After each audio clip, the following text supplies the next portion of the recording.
책 읽는 자작나무.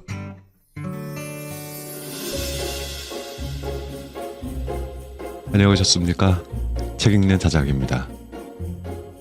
학창 시절에 저는 역사나 세계사 관련 과목이 그렇게 어렵더라고요. 연도 외워야지, 사건 외워야지. 하여간 저는 억지로 외워서 해야 하는 과목에는 젬병이었습니다. 저한테 외운다라고 하는 작업은 굉장히 지루한 일이었었나 봐요. 그러니 흥미가 생기질 않죠. 머리가 딱히 좋지도 않았으면서. 그런데 나이가 들면서 역사서를 읽으면서 느끼게 됩니다. 와, 이건 외워야 되는 과목이 아니었던 겁니다. 과거를 통해서 인간의 이야기를 이해하고 현재와 연결하여 세상을 보는 눈을 넓게 만들 수 있는 과목이었던 겁니다. 저는 이걸 좀 더 일찍 즐겼어야 했어요. 오늘 소개할 책 인생 처음 세계사 수업, 지은이 톰 헤드, 옮기니 이선주, 펴낸 곳은 현대지성입니다. 이 책 참 재미있습니다. 작가는 역사 스토리텔러라고 하는데요. 글과 함께 등장하는 사진과 이미지들의 조합이 역사를 이해하는데 진짜 몰입이 되게 만듭니다. 이 책은 20만 년 전 현생 인류의 기원을 탐구하는 데에서 시작합니다.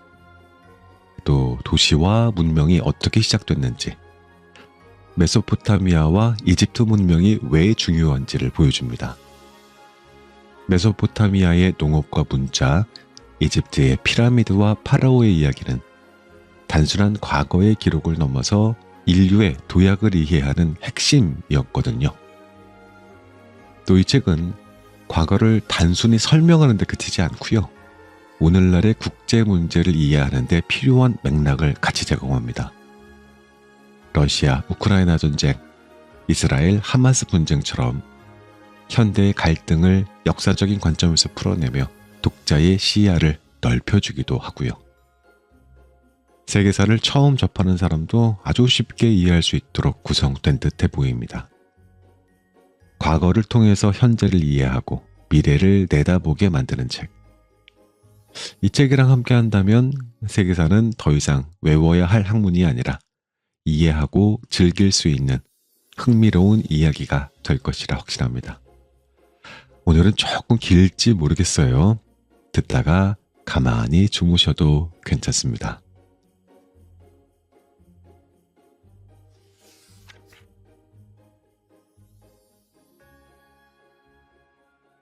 최초의 현생 인류.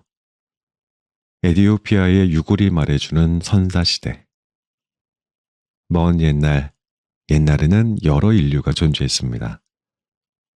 우리는 그중 유일하게 살아남은 인류의 후손입니다.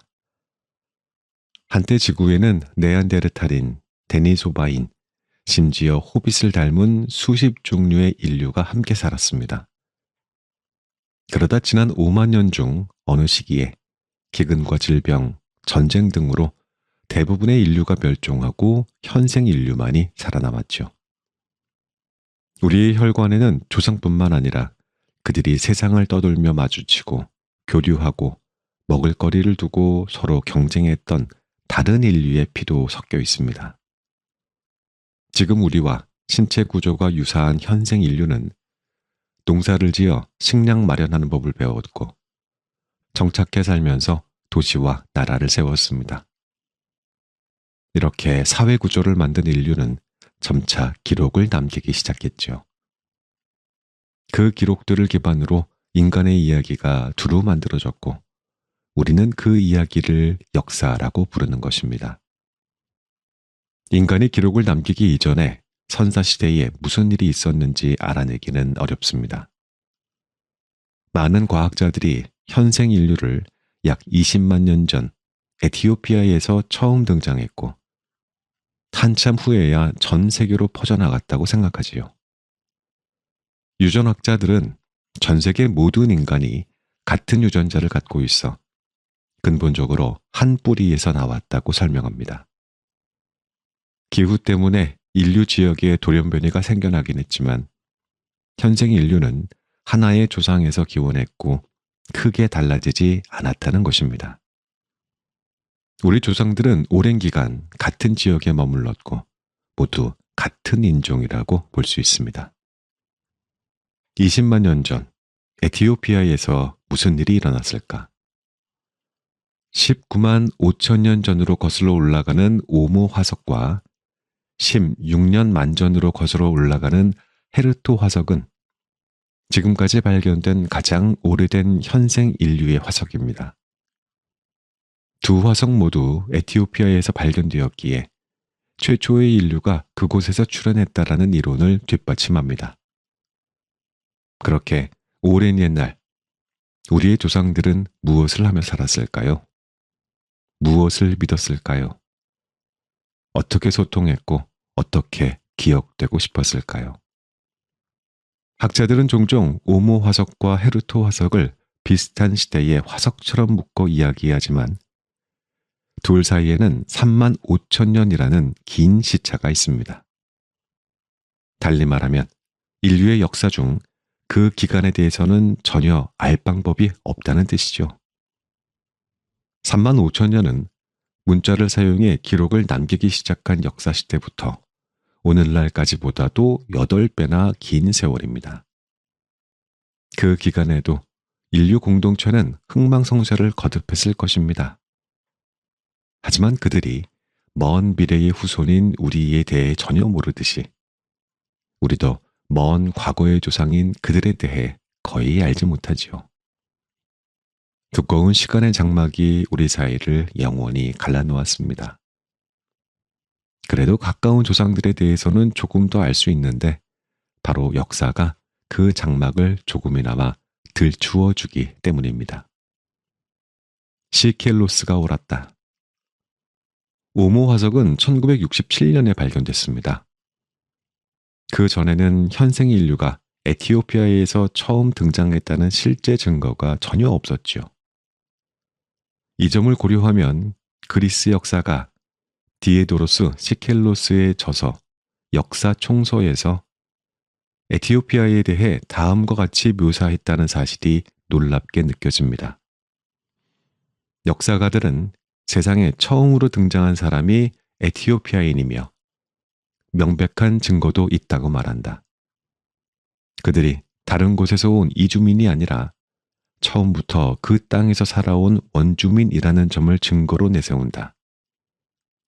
모두가 이들을 오토크론, 땅의 사람들이라 부를만 하다고 했다.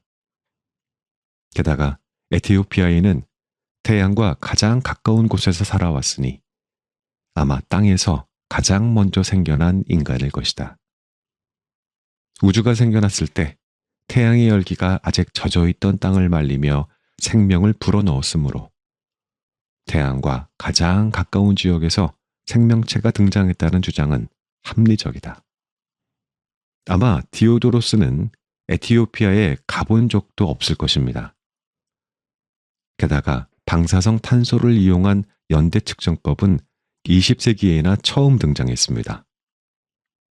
그의 논리는 별로 설득력이 없어 보이지만 그의 결론은 당시 사람들의 믿음을 반영하고 있었고 꽤 정확했습니다. 그들이 어떻게 최초의 인류를 에티오피아에서 찾았는지는 알 수 없습니다. 우연의 일치였을 수도 있고요. 구전으로 전해지는 이야기가 놀랍도록 잘 보존되었을 수도 있겠지요. 하지만 아주 오래전에 존재했던 옛 주거지 유적을 보고 추정한 것일지도 모릅니다. 우리는 고대 역사가들의 생각과 연구법을 절대 알 수 없습니다. 역사에는 이렇게 흥미진진한 수수께끼가 정말 많습니다. 역사 연구에 도시가 중요한 이유. 새들은 둥지를, 비버는 댐을, 인간은 움막을 짓습니다. 지금까지 발견된 인류의 주거지 중 가장 오래된 곳은 수만 년 전으로 거슬러 올라갑니다. 누구나 자신의 취향과 기호에 맞게 집과 방을 꾸미곤 하지요. 그러니 최초의 인류 또한 생존에 유리한 장소를 찾아내 필요에 맞는 주거지를 형성했으리라 추측할 수 있습니다. 그렇게 인류가 모두 모여 살면서 서서히 도시가 생겨났습니다. 도시는 역사와 밀접한 관련이 있습니다. 사료가 될 기록을 남기기 위해서는 오래 유지되는 정치 체제가 필요하기 때문입니다. 물론 도시에서만 이런 체제를 갖출 수 있는 것은 아닙니다. 대부분의 유목 공동체도 비슷한 구조를 만들어내 유지했지요. 그러나 기록을 남기고 보존하기 위해서는 사람들의 이야기가 모이고 쌓여가는 도시라는 환경이 유리합니다. 이러한 사실을 고려하면 역사학자들이 처음부터 도시의 정의에 대해 함께 연구하면서 합의하지 않았다는 사실이 놀라울 따름입니다. 그럼 여기서 도시의 정의에 대해 짚고 넘어가겠습니다. 도시는 인간의 정치적, 경제적, 사회적인 활동의 중심이 되는 장소로서 인구가 집단 거주하고 밀집되어 있는 곳을 뜻하지요. 하지만 단지 인간이 모여 살았다는 이유만으로 고대 주거지를 도시라고 부를 수는 없습니다. 도시가 되기 위해서는 세 가지 조건을 충족해야 합니다. 아주 오랜 시간에 걸쳐 존재해야 하고, 둘째, 충분히 안정적인 생활 공간이며, 셋째, 독자적인 문화를 발전시켰다는 증거가 있어야 하지요.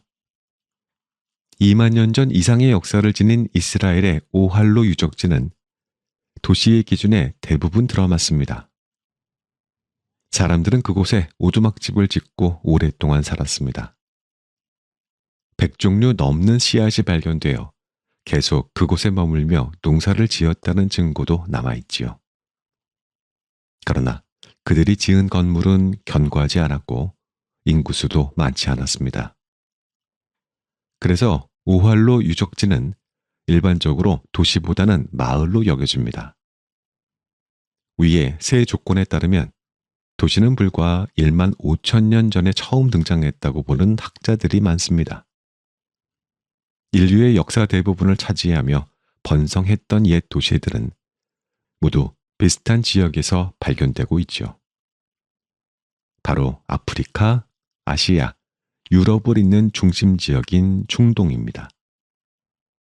그럼 인류 문명의 발상지로 이동해 볼까요?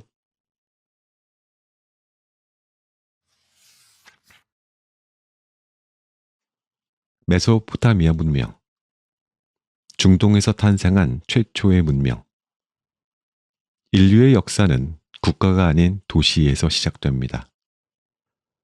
농사를 짓기 시작하며 사람들은 옮겨 다닐 필요가 없어져 정착하게 되었고, 이때부터 이야기를 말로 전달하는 방식에서 벗어나 글로 기록해 더 오래 보존할 수 있게 되었죠. 5천년 전 역사가들이 비옥한 초승달이라고 부르는 메소포타미아 지역은 농사를 짓기에 유리한 곳이었습니다. 메소포타미아는 그리스어로 두 강의 사이라는 뜻으로 티그리스 강과 유프라테스 강 사이에 자리했던 지금의 이라크와 이란, 튀르키예에 걸친 넓은 지역입니다. 메소포타미아인들은 스스로를 사그기가 검은 머리 사람이라고 불렀고 수십 개의 도시를 세웠습니다. 그들은 도시에서 수많은 문학, 예술, 건축, 음악 작품을 만들고 세계 최초의 문명을 일구었습니다. 비슷한 시기에 그들과 경쟁할 만한 곳은 이집트뿐이었죠. 메소포타미아의 역사는 기원전 2300년을 기준으로 나뉩니다. 도시국가들이 하나의 언어를 통용하고 느슨한 연맹을 맺어 자연재해나 군사, 경제 문제에 공동 대응하면서 초기 수메르 시대와 하나의 도시국가의 세력으로 확장하고 제국을 세워 다스리던 통일 제국 시대로 말이죠. 노아의 대홍수가 길가메시 서사시에서 먼저 나온다고? 현대사회에서는 직접 농사를 짓지 않아도 마트나 시장에 가면 간단한 먹거리를 살 수 있습니다. 그러나 우리가 초기 수메르인이었다면 농사와 날씨가 삶에서 가장 중요한 문제였을 것입니다. 수메르 도시국가들을 감싸고 있던 티그리스 강과 유프라테스 강은 종종 범람했습니다. 농경 사회를 일궜던 수메르인들에게 강을 잘 다스려 농사를 짓고 농산물을 충분히 수확해 식량을 비축하는 일이 정말 중요했습니다. 그래서 서로 연맹을 맺고 협력했던 것이죠. 또한 이 강가 도시들은 홍수에 함께 대처하기 위해서라도 연맹을 맺어야 했습니다. 수메르 문화 중심지였던 도시 슈루팍은 기원전 3100년경 홍수로 물에 잠겼습니다. 이때 살아남은 사람들은 근처 주민들이 홍수에 대해서 이야기하기 시작했고 그 이야기는 1000년 넘게 입에서 입으로 계속 전해집니다. 성경에도 대홍수가 나 세상이 모두 물에 잠겼을 때 큰 배로 몸을 피해 살아남은 노아의 방주 이야기가 나오잖아요. 노아가 사실은 슈루팍의 대홍수에서 살아남은 왕 우트나피시텀이라고 주장하는 사람들도 있을 정도입니다. 수메르인들이 기근과 자연재해에만 위협을 느낀 것은 아니었습니다. 전쟁을 피하는 데에도 힘을 모아야 했죠. 고고학자들은 메소포타미아 지역에서 하무카르라는 도시를 발굴했습니다. 하무카르는 기원전 3500년 전후에 당대 가장 강력한 무기를 갖춘 나라의 포위 공격을 당했습니다. 적군은 투접기를 이용해 진흙으로 만든 대포화를 쏘았고 이로 인해 성벽과 내부 구조물에 구멍이 생겼으며 인명피해도 심각했습니다. 누가 왜 하무카르를 침략했는지 아직까지도 밝혀진 바는 없지만 이는 도시국가들이 힘을 모아 전쟁에 대비하지 않으면 어떤 위험에 처할지를 알게 해준 중요한 사건이었습니다. 맥주를 팔아 왕이 된 통치자. 수메르에는 도시국가마다 루갈이라고 불리는 왕들이 있었습니다. 이들은 보통 각자 외교권을 가지고 작은 도시국가를 다스리던 통치자였습니다. 여러 도시로 이루어진 한 국가가 있고 그 국가의 수장이 지도자로서 권한을 행사하는 오늘날의 정치 형태와는 달랐지요. 도시마다 왕이 있는 것이 당연했고 정통성이 있는 과정을 거치지 않고 특이한 사유로 왕이 되는 경우도 많았습니다. 점토판의 서령 문자로 수메르 왕들의 이름을 새긴 수메르 왕명표에 기록된 유일한 여성 키시의 쿠바바는 수메르에서 가장 좋은 맥주를 팔아 왕위에 올랐습니다. 오늘날 특정 분야에서 성공한 사람이 명성을 바탕으로 정계에 진출하는 경우가 종종 보이지요. 수메르가 최초로 그런 사례를 보여준 것입니다. 이렇게 작은 도시국가들이 서로 실리를 챙기기 위해 맺은 연맹은 오랫동안 안정적으로 유지되어 왔습니다. 기원전 5400년경에 수메르 초기 도시 에리두가 세워지며 시작되었다고 추정하면 3000년 정도 지속된 것입니다. 역사상 어떠한 제국보다 더 긴 기간이죠. 대단한 일입니다. 분명한 이점이 있어 연맹이 지속될 수 있었을 것입니다. 서로 우호 관계를 맺은 도시국가들은 군대를 키우고 유지할 필요가 없었죠. 그러다가 기원전 2334년 아카드의 사르곤 1세가 연맹이 취약해진 틈을 타 주변 도시들을 정복합니다. 그는 최초로 메소포타미아의 도시국가들을 통일해 아카드 제국을 세웠지요. 통일 제국이 들어서자 수메르 연맹은 점차 사라졌습니다. 사르곤 1세 이후 메소포타미아의 지도자들은 연맹이 아닌 힘으로 제국을 통치하며 평화를 유지해 나갔습니다.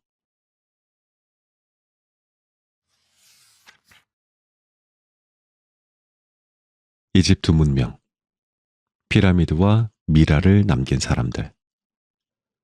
이집트 문명은 현존하는 가장 오래된 문명입니다. 초기 이집트 역사를 살펴보면 단연 피라미드가 눈에 띄죠. 어마어마하게 크고 견고한 피라미드들을 보면 경외심이 듭니다. 그러나 고대 이집트도 오늘날의 사회와 크게 다르지는 않았습니다.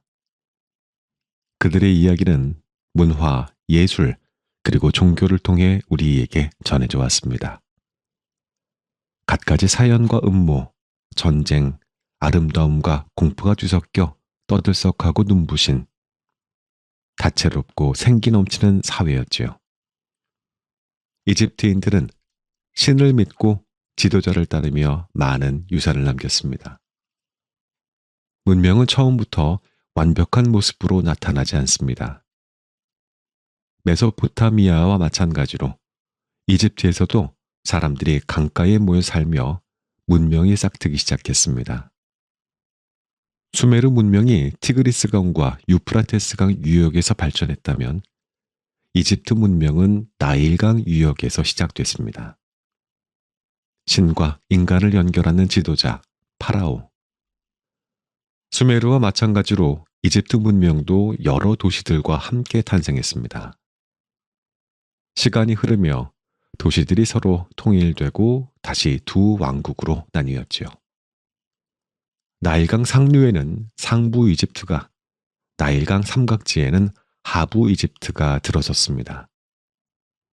상부 이집트의 국가 상징은 백색 왕관과 독수리의 모습을 한 네크베트 여신, 하부 이집트의 국가 상징은 붉은 왕관과 코브라 모습을 한 와제트 여신이었습니다.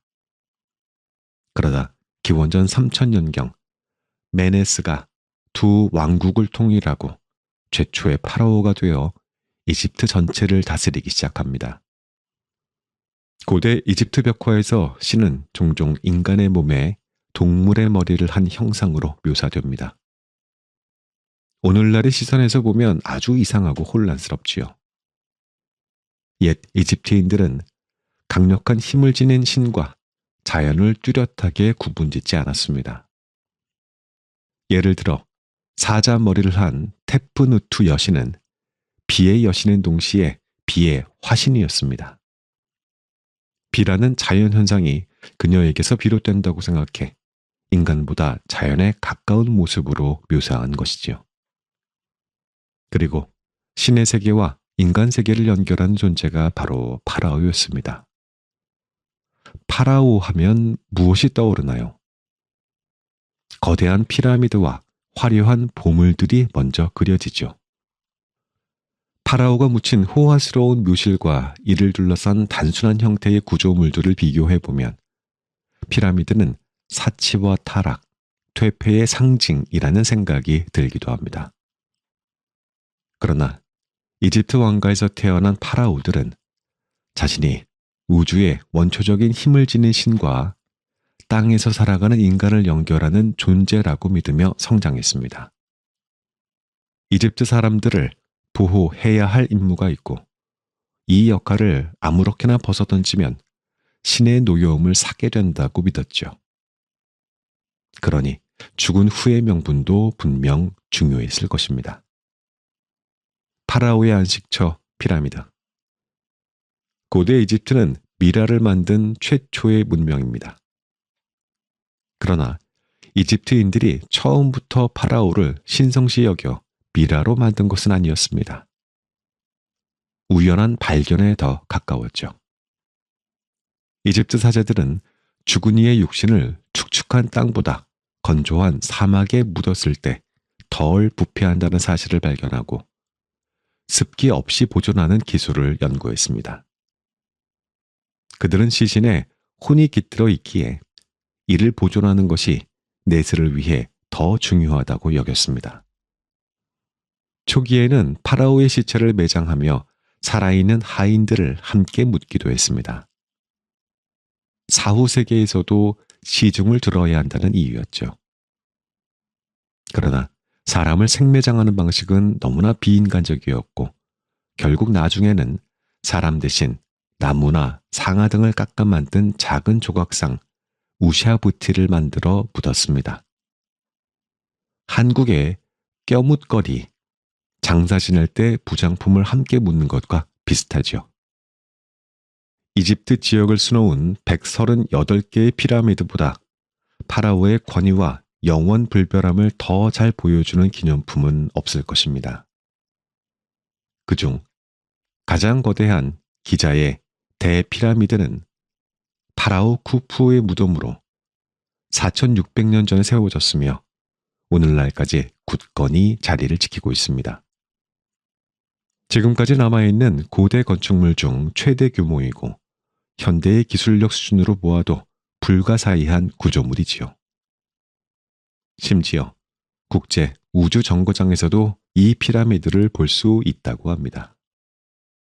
고대 이집트인들이 어떤 사람들이었고 어떻게 살았는지 폭넓게 이해하기 위해 학자들은 피라미드에서 나온 미라의 엑스레이를 촬영하고 유전자를 검사하고 실험을 하기도 합니다. 한때는 백성들이 파라오를 얼마나 경외했는지 보여주는 상징과 같았던 피라미드가 이제는 고대 이집트인들의 예술과 기술, 문화를 이해하게 해주는 풍성한 유물 창고가 된 것이죠. 이러한 점에서 파라오들은 그야말로 백성이 원했던 존재가 되었다고 볼 수 있습니다. 그들이 살던 과거와 우리가 살아가는 현재를 잇는 불멸의 존재가 되었으니까요. 인더스 문명, 돌에 새겨진 인도의 역사. 메소포타미아 지역에 수많은 수메르 도시국가가 생겨날 무렵 동쪽으로 약 3000km 떨어진 인도 반도에서는 늘어나는 인구를 수용하기 위해 거대한 암석 기반의 도시가 건설되기 시작합니다. 시간이 지나 폐허로 남았지만 고고학자와 역사학자들은 이 도시를 통해 세계에서 가장 강력하고 다채로웠던 인더스 문명의 초기 역사를 엿볼 수 있었지요. 인도의 역사는 다양한 출전에서 나오는 이야기와 전설, 그리고 고고학적 증거를 통해 밝혀져 왔습니다. 그중 힌두교에서 전하는 인도의 기원에 대한 전설이 있습니다. 황제 바라타가 강력한 문명을 뒤로하고 떠났다는 내용이죠. 고대 도시 유적인 메르가르와 모헨조다로는 과연 이러한 역사적인 기록의 증거가 될 수 있을까요? 함께 살펴보겠습니다. 타오르는 불길의 나라. 대부분 고대 문명처럼 인더스 문명도 강과 밀접하게 연관이 있습니다. 오늘날 우리가 일반적으로 부르는 나라의 이름의 인도는 사실 산스크리트어 신두에서 나왔습니다. 신두는 넓게는 많은 양의 물이 모인 곳을, 구체적으로는 거대한 겐지스 강을 뜻합니다. 힌두라는 단어도 같은 어원에서 나왔습니다. 그러니 인도라는 이름은 바로 겐지스 강에서 따온 셈입니다. 강 이름에서 따온 미국의 미시시피주나 마주리주주와 비슷합니다. 인도인 대부분은 자신의 나라를 바라트라고 부릅니다. 백성과 통치자의 보호 아래 끊임없이 타오르는 불을 뜻하죠. 아메리카가 이탈리아 탐험가이자 지도 제작자 아메리고 베스푸치에서 따왔듯 바라트는 고대의 전설적인 황제 바라타에서 따온 이름입니다. 전설에 따르면 그는 통일 인도 제국을 물려받아 오랜 시간 잘 통치했다고 합니다. 고대 인도의 방대한 대서사시 마하바라타에 그의 삶이 대략적으로 설명되어 있죠. 바라타의 전설에 영감을 준 실제 인물이 있다면 아마 고대 인도스 문명 사람이었을 것입니다. 대략 기원전 6000년 전부터 기원전 1500년까지 지속된 인더스 문명은 세계에서 가장 오래되고 가장 복잡하게 발달한 문명 중 하나입니다. 인더스 유적지를 살펴보면 복잡하게 설계된 도시를 볼 수 있었고 실내 화장실과 공공 수영장 같은 첨단 시설도 있었습니다. 오늘날의 도시 설계자들에게도 고대 인더스 문명 유적들은 흥미로운 연구 대상입니다. 그러나 무엇보다 연구자들을 사로잡는 것은 바로 이 문명에 대해 아직 밝혀지지 않은 것들이 있습니다. 베일에 쌓인 암석도시. 역사가들은 증거가 될 만한 기록들을 얼기설기 잘 모아 엮습니다. 그러나 활용할 수 있는 믿을 만한 증거가 되는 기록이 없다면 전적으로 고고학자들의 연구를 바탕으로 연대표를 만듭니다. 고고학자들이 바로 역사 연구의 과학수사대 CSI인 셈이지요. 그들은 물리적인 증거를 찾아내 수집하고 보존하며 과거에 있었을 법한 이야기들을 재구성합니다. 인더스 문명의 경우 당시에 사용한 언어를 해독할 수 없기 때문에 이야기를 재구성하기가 특히 어렵습니다. 고대 인더스 문자는 겉보기에는 주변 지역의 글자들과 비슷합니다. 그러나 짤막한 문장의 의미를 꿰맞추기조차 쉽지 않아 인더스 문자가 사실은 진짜 문자가 아닐 수 있고 서명이나 브랜드 로고와 같이 개별적인 상징일 것이라고 주장하는 학자도 있습니다. 문자를 해독할 수 없으니 실마리를 찾을 곳은 바로 도시입니다. 모헨조다로와 메르가르 같은 도시들은 수천 년 전 인도와 파키스탄에서 고대 문명이 탄생하고 번영했다는 사실을 보여줍니다. 인더스 문명은 멀리 서쪽에 위치했던 수메르 문명에 비견될 정도로 규모가 컸고 서로 교역을 하기도 했습니다. 모헨조다로에서는 정말 핵폭발이 일어났을까? 아직 제대로 밝혀지지 않아서인지 인더스 문명 유적지와 유산에 관해 갑론을박이 펼쳐지고 있습니다. 특히 인더스 문명의 대표 유적지인 모헨조다로의 핵 폭발설을 잠시 살펴봅니다. 몇 년 전 한 다큐멘터리 방영을 계기로 모헨조다로가 핵 폭발로 파괴되었을지 모른다는 논쟁이 벌어졌습니다. 그곳에는 유리질의 도자기가 발견되었는데 핵 폭발의 강한 열기로 인해 만들어진 것이라는 주장이 나왔지요. 그러나 도자기를 굽는 과정에서 유리질이 되는 경우도 있고 유적의 상태가 비교적 잘 보존되어 있기에 핵 폭발과 같은 재앙이 일어났던 것 같지는 않습니다. 이렇듯 잘못 알려지고 오해받는 부분도 있지만 인도에서는 오래전부터 다채로운 역사와 문화가 꽃피었습니다. 이는 오늘날 인도라는 나라의 기반이 되었지요. 인도의 역사에 대해서는 아직도 연구하고 밝혀낼 부분이 많습니다. 히타이트 제국, 최초의 강력한 무장 국가. 인류는 아주 오랜 기간 동안 부족, 촌락, 도시와 같이 비교적 작은 집단을 이루고 살았습니다. 최근 몇 세기 동안 이 작은 집단들은 합쳐지거나 더 큰 제국에 강제로 흡수되었지요. 기원전 1300년경 메소포타미아 문명 발상지인 중동에서는 이미 비슷한 패턴이 보였습니다. 북쪽에는 히타이트 제국이, 남쪽에는 이집트 신왕국이 들어섰으며 남동쪽에는 아시리아 제국이 자리 잡았지요. 초기 이 세 제국 중 가장 강력했던 히타이트는 이집트를 지배하고 바빌론을 침략했습니다. 인류 최초로 철기를 사용했던 그들의 무장 전차는 탱크처럼 빠르게 적을 정찰하고 습격하면서 전투에서 강력한 힘을 발휘했습니다. 동시에 히타이트는 고대 제국 중 가장 너그러운 법률과 민법 체계를 갖추고 있었기에 정복지에서 강력한 법과 질서를 보여주기도 했습니다. 그러나 역사책에서 히타이트 제국에 관한 내용을 찾기는 쉽지 않았습니다. 그들이 세력을 유지한 기간이 너무 짧았기 때문입니다.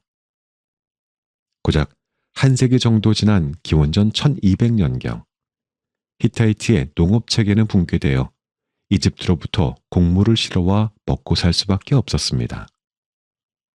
몇십 년 후에는 아시리아가 히타이트의 수도 하투샤를 차지하기도 했습니다. 하지만 그 이후로도 꽤 오랜 기간 히타이트에 맞설 나라는 없었습니다. 히타이트와 이집트 두 제국의 결합.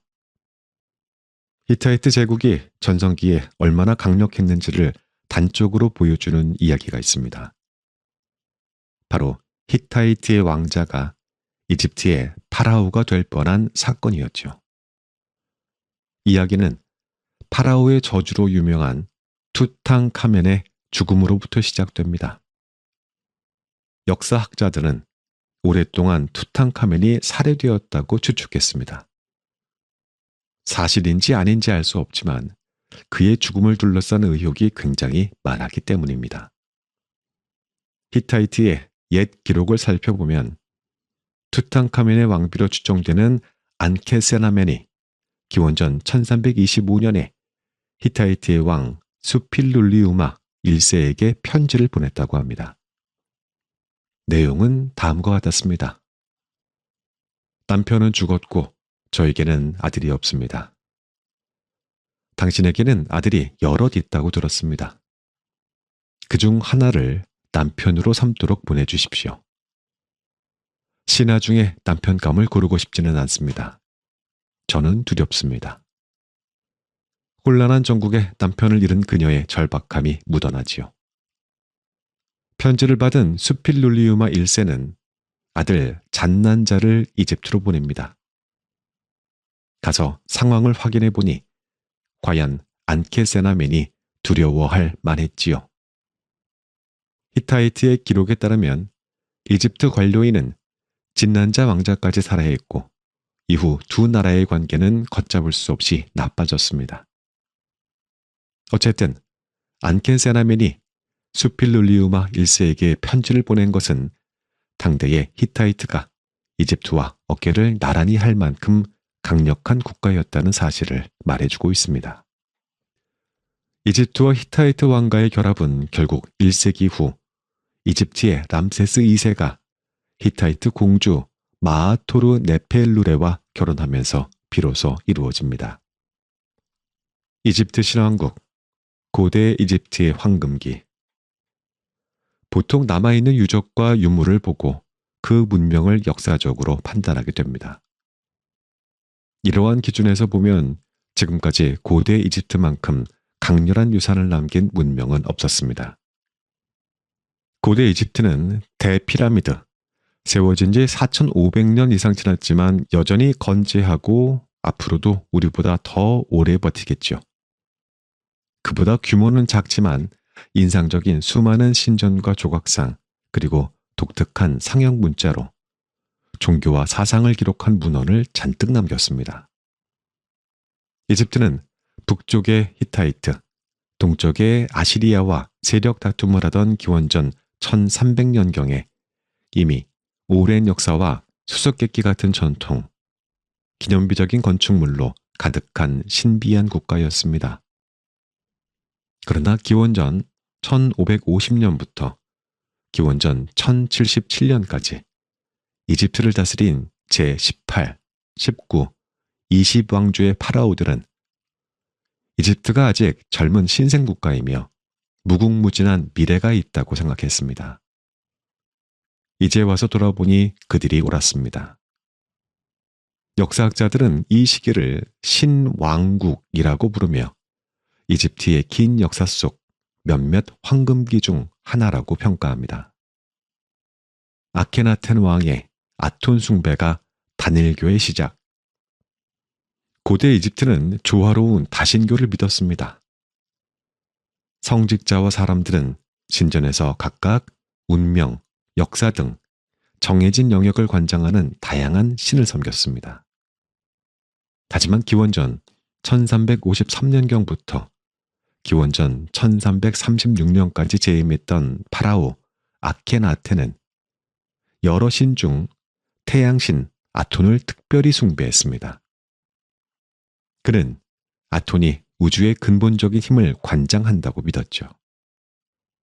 여러 신을 믿으면서도 그중 하나를 최고 신으로 받드는 형태를 보통 단일신교라고 합니다. 아톤의 힘을 능가하는 신은 없다라고 하는 아케나텐의 주장은 유대교, 기독교, 이슬람교 등 수많은 종교에도 어느 정도 영향을 미쳤습니다. 파격적인 아케나텐의 믿음은 격렬한 논쟁을 불러일으켰습니다. 그가 도시를 건설하고 수도를 옮기며 논란은 더 심해졌지요. 아케나텐은 아톤을 기리기 위해 수도 테베에서 북쪽으로 400여 킬로미터 떨어진 곳에 새로운 도시 아마르나를 건설하라고 명합니다. 그렇게 수도를 옮긴 후 아마르나는 약 10년간 도시계획, 예술, 건축 분야에서 혁신적인 역할을 했습니다. 하지만 오래 지나지 않아 아케나텐이 사망하고 수도는 다시 테베로로 옮겨집니다. 이후 아마르나는 버려진 고대 도시로 당시 문명을 고스란히 간직하고 있다가 3000여 년 후 고고학자들에게 발견되지요. 아마르나와 달리 과학자들이 열심히 찾고 있지만 아직 발견하지 못한 유적이 있습니다. 바로 아케나텐의 왕비 네페르티티의 무덤입니다. 아마르나에서 발굴된 그녀의 흉상은 고대 미인의 기준처럼 여겨지고 있습니다. 고고학자들은 그녀의 무덤이 아들 투탕카멘의 무덤, 파라오의 저주가 시작된 그곳이지요. 그곳과 비밀 통로로 연결되어 있으리라 추측하지만 실제로 발굴하기 전까지는 확실히 알 수 없습니다. 만약 그녀의 무덤을 찾아낸다면 이집트 신왕국의 역사를 보여주는 새로운 보물창고가 되겠죠. 파라오의 진정한 유산. 1818년 영국 시인 퍼시 비시 셀리와 호러스 스미스는 당시 발견된 거대한 고대 오지만디아스 조각상에 대해 함께 시를 쓰기로 의기투합합니다. 오지만디아스는 기원전 1279년부터 기원전 1213년까지 이집트를 통치했던 파라오 람세스 2세에게 그리스인들이 붙인 이름입니다.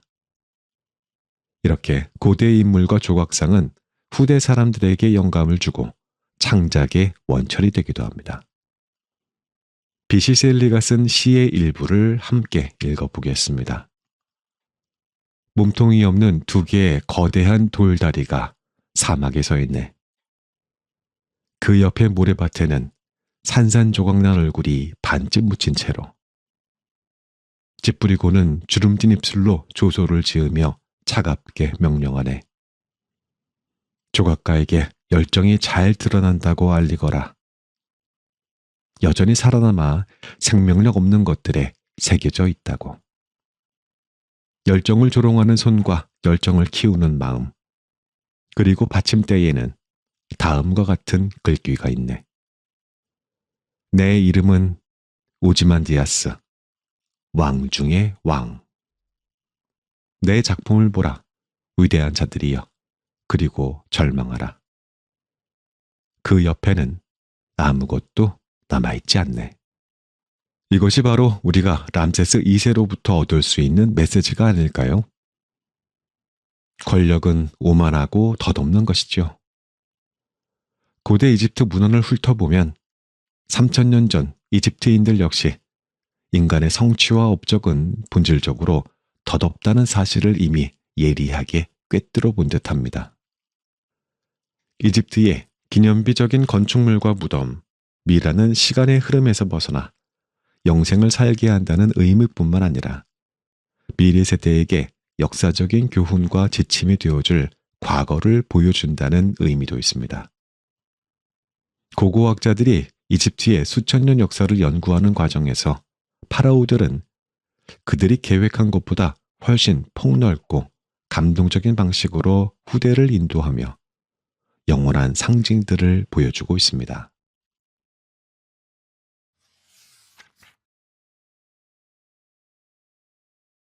페르시아 제국, 키루스 대왕과 조로아스터교. 기원전 587년 잔혹한 아시리아의 지배를 받으며 바벨론에서 포로 생활을 하던 고대 유대 제사장들은 어려운 결정을 앞두고 있었습니다. 유대교 신앙의 가르침을 기록에 남겨 영원히 보존할 것인지 아니면 가르침이 사라지는 것을 무기력하게 지켜볼지 선택해야 했죠. 그들은 기록을 남기기로 했고 그 결과물이 바로 기독교의 구약 성경으로 더 알려진 히브리어 성경입니다. 시편 137편 1절에 우리가 바빌론의 강변 곳곳에 앉아서 시온을 생각하면서 울었다라는 구절처럼 구약에는 부당한 대우로 고통을 받는 유대인 이야기가 많이 나옵니다. 그러나 구약 성경에는 강력한 왕이 나타나 유대인을 구할 것이라는 희망적인 메시지도 담겨 있었습니다. 페르시아 제국, 오늘날의 이란 제국의 키루스 대왕, 기원전 600에서 기원전 530년, 성경의 고레스는 유대인도 아닌데다 고대 페르시아의 조로아스토교를 믿었지만 유대인들은 그를 명백한 구세주이자 하나님의 구원 도구라고 생각했습니다. 기원전 539년에 바빌론을 정복한 키루스 대왕은 그들의 기대에 완전히 부응했지요. 유대 제사장들은 더 굳건한 믿음과 성경으로 무장한 채 고향으로 돌아왔습니다. 민주주의보다 수천 년 앞선 페르시아 종교의 가르침. 키루스 대왕은 왜 유대인을 해방시켰을까요? 이를 이해하기 위해서는 먼저 그의 종교적인 신념을 알아야 합니다. 그가 믿은 조로아스토교는 세상이 자비로운 창조자이자 선한 신인 아후라 마즈다와 그의 사악한 아들이자 거짓의 아버지인 아리만 사이에 끊임없는 싸움 가운데 있다고 가르칩니다. 키루스가 보기에 당시 아시리아에게 억압받고 고통받던 유대인들을 해방시키는 것이 선을 행하는 일이었겠지요. 조로아스토교에서는 개개인이 어떠한 신을 믿는지가 별로 중요하지 않았습니다. 싸움에서 오른편에 서는 것이 더 중요합니다. 그래서 조로아스토교들은 개종자를 환영하기는 하지만 개종을 강요하지는 않았습니다. 키루스 대왕도 마찬가지였죠. 그는 정복지 주민들이 계속해서 자신의 종교를 유지하고 믿음을 실천하는 것을 허용했습니다. 조로아스토교는 선지자 짜라투스트라가 창시했습니다. 조로아스토교로 불리는 그는 드루이, 거짓이라는 의미의 우주에서 가장 치명적인 기운이자 아리만에게 힘을 불어넣는 근원이라고 설교했죠. 그의 가르침에 따르면 중요한 순간에 진실을 이야기하는 것이 세상을 구원할 수 있습니다. 기원전 6세기에 이러한 교리는 굉장히 급진적인 것이었습니다. 역사적으로 종교는 백성들에게 하나의 신념을 불어넣어 사회를 통합하는 데에 활용되어 왔죠.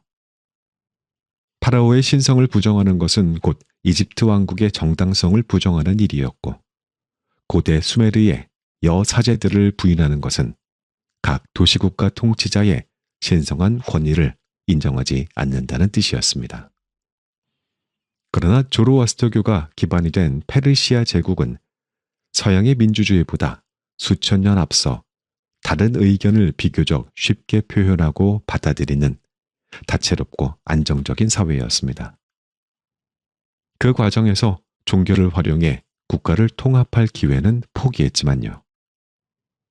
페르시아 황제들은 오늘날의 이란에 위치했던 페르시아 본토에서부터 영토를 확장해 나가며 통치 방식을 바꾸었습니다.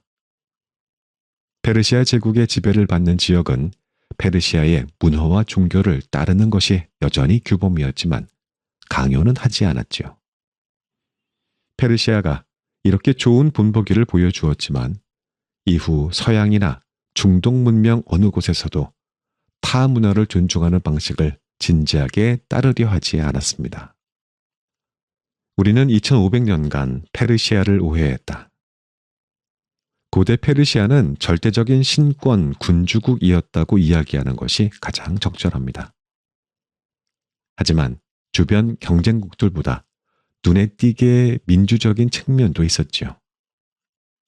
페르시아 제국은 노예제도를 금했고 여성도 재산을 소유할 수 있었으며 정복한 나라에 상당히 관대하게 자치권을 주었습니다.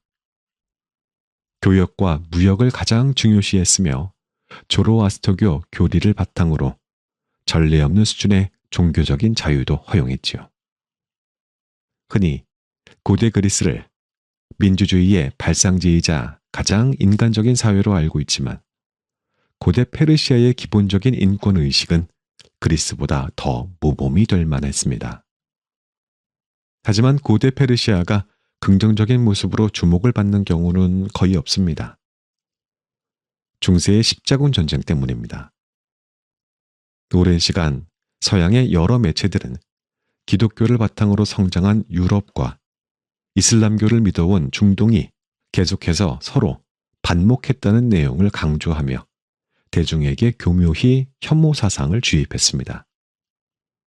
이슬람 세력은 절대적인 악으로, 기독교 세력은 너그러운 선으로 묘사한 것이죠.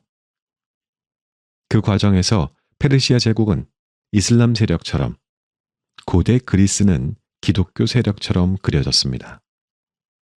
하지만 이는 역사적으로 잘못된 묘사입니다. 사실 고대 그리스인들은 기독교를 믿지 않았고 고대 페르시아인들은 이슬람교가 아니라 조로아스터교를 믿었지요. 하지만 역사가들은 기원전 5세기경에 있었던 그리스와 페르시아의 전쟁이 기독교와 이슬람교가 맞서 싸운 십자군 전쟁과 괴를 같이 한다는 프레임을 교묘하게 끼워 넣었습니다. 영화 300, 2006년에 나온 영화가 대표적인 사례입니다. 이 작품에서는 페르시아 군대를 잔인하고 탐욕스러운 괴물로, 그리스 군대를 용감하고 고결한 패배자로 묘사했지요. 그러나 실제 역사에서는 그리스가 선의의 피해자도 페르시아가 무자비한 악당도 아니었습니다. 두 문명은 모두 세계사에서 아주 중요한 부분을 차지하며 독자적인 방식으로 오늘날까지 영향을 미치고 있을 뿐입니다. 고대 그리스에 대해서는 뒤에 그리스 도시국가에서 더 자세히 살펴보겠습니다.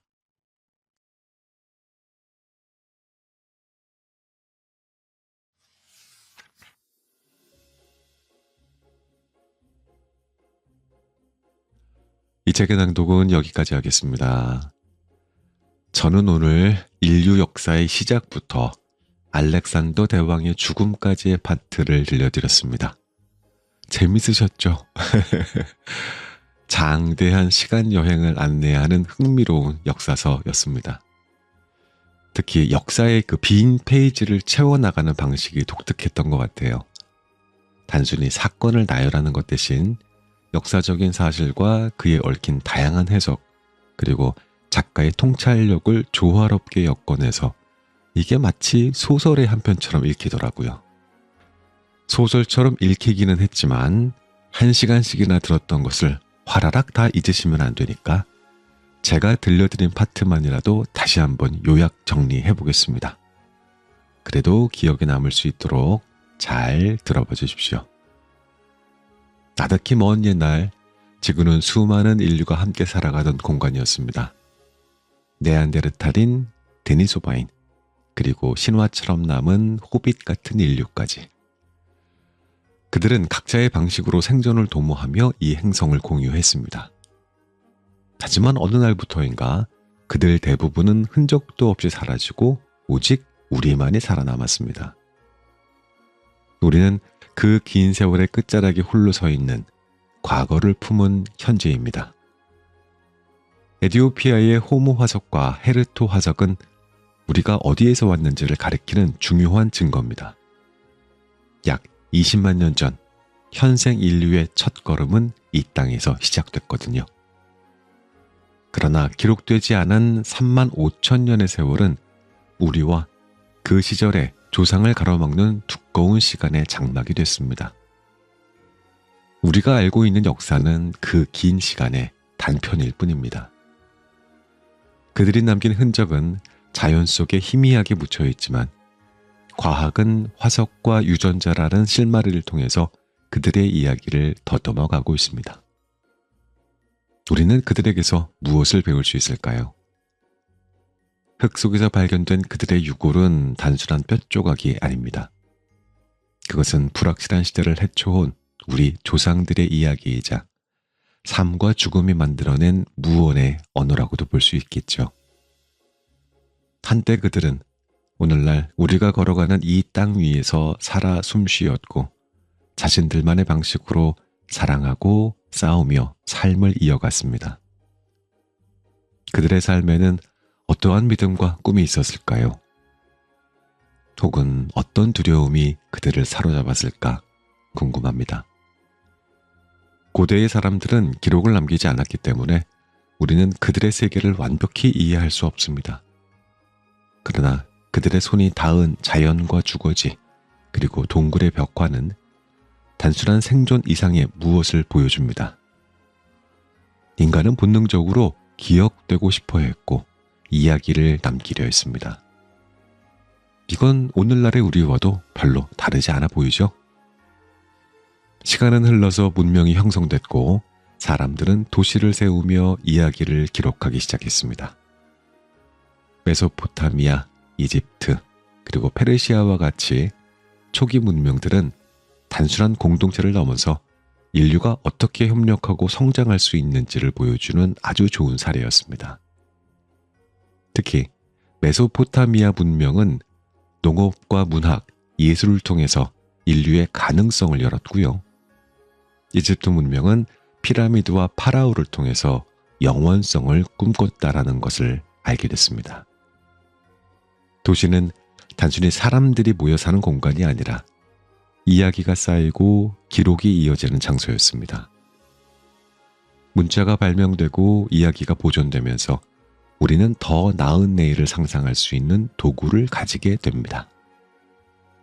역사는 단지 과거의 사건이 아니라 앞으로 나아가기 위한 방향성이자 나침반이 된 것이죠. 하지만 우리의 이야기는 단지 승리의 역사만은 아닌 것 같아요. 고대 수메르와 메소포타미아에서 서로의 생존을 위해서 협력하며 도시를 형성했던 사람들이 있었습니다. 반면 파괴와 전쟁이 그들을 휩쓸고 지나가며 잊혀지게 되는 유적이 되게 했던 순간들도 있었어요. 전쟁 속에서도 인간은 끊임없이 평화를 염원하며 또 새로운 관계를 모색합니다. 이러한 유산은 페르시아 제국의 키루스 대왕이 보여줬던 통합과 관용의 정신에서도 찾아볼 수 있었어요.